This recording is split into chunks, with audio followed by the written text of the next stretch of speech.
अब आउने दिनमा चाहिँ हाइड्रोमा चाहिँ यूपीसीएल, एनजीपीएल, रादी, एसएसपीसी जस्तै बढ्न सक्ने पोटेन्शियल भएको एउटा स्टक चाहिँ एसपीडीएल पनि मैले चाहिँ देखिरहेको छु है।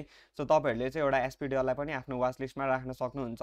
अब यहाँनिर चाहिँ एसपीडीएल नै किन भन्यो भने फर्स्टमा चाहिँ टेक्निकली नै कुरा गरौँ। टेक्निकली पनि हेर्छौँ भने चाहिँ यहाँनिर एउटा एसेन्डिङ ट्रायङ्गुलर प्याटर्नको चाहिँ मजाको ब्रेकआउट देखिन्छ है विथ भोल्युम।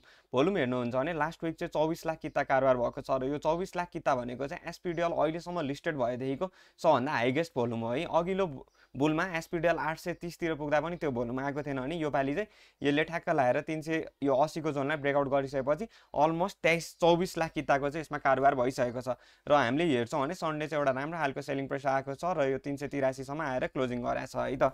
अब यहाँनिर हेर्नुहुन्छ भने तपाईँहरूले चाहिँ पुरानो बुलमा चाहिँ 800 तिर पुगिसकेपछि चाहिँ अब यो चाहिँ एउटा एडजस्टेड चार्ट हो है। अब यो एडजस्टेड चार्टको हाई हेर्छौँ भने चाहिँ तपाईँहरूले यहाँनिर हेर्नुहुन्छ भने जम्मा 535 को छ। किन भन्दाखेरि यसले चाहिँ राइट सेयर पनि दिएको छ। त्यो राइट सेयरको कारणले गर्दाखेरि एडजस्टेड भएर चाहिँ यसको प्राइस अहिले तल एडजस्टेड देखायो र यहाँनिर हामीले हेर्छौँ भने चाहिँ अघिल्लो बुलमा चाहिँ अब यो तल आएर माथि रिटेस्ट गर्न जाँदाखेरि सप्लाई फेस गरेको जोन चाहिँ कुन छ भन्नुहुन्छ भने यही 380 83 को जोन छ है। यो एरियातिर नि हेर्नुहुन्छ भने 83 तिर पुग्यो फेरि घट्यो, फेरि एकचोटि 83 तिर पुग्यो फेरि घट्यो अनि त्यसपछि मात्र चाहिँ यो 160 सम्म आउने गरी तल घट्यो त्यो बियरमा।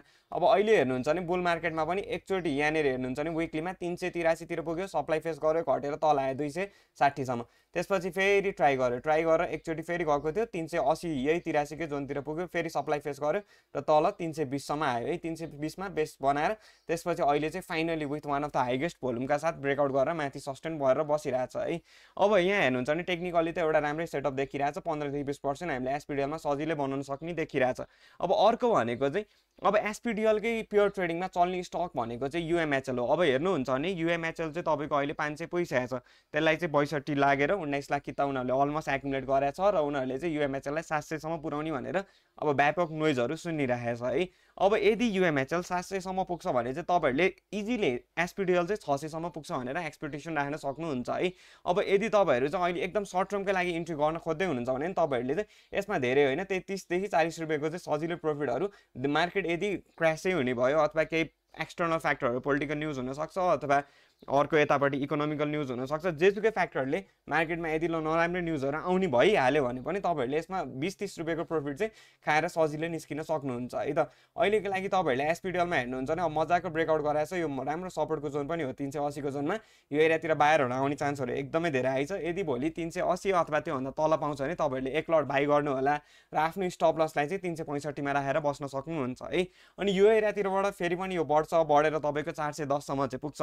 अनि मार्केटमा केही एक्सटर्नल न्युजले यदि मार्केट घट्ने नै वाला देख्यो भने त्यो बेला चाहिँ तपाईँहरूले 400-410 मा बेचेर निस्किन सक्नुहुन्छ। तर अलिकति मिड टर्म हेर्नुहुन्छ भने तपाईँहरूले यसमा चाहिँ केही नभए पनि 450 सम्मको टार्गेट लिएर इन्ट्री गरेर बस्न सक्नुहुन्छ है त। One of the highest volume आएको छ। कोही पनि प्लेयर खासै देखाएको छैन। अब कोही न कोही चाहिँ छिर्छ होला। टेक्निकली एकदम राम्रो देखाएको छ। तपाईँहरूले एउटा एसपीडीएललाई आफ्नो वाच लिस्टमा राख्न सक्नुहुन्छ है त।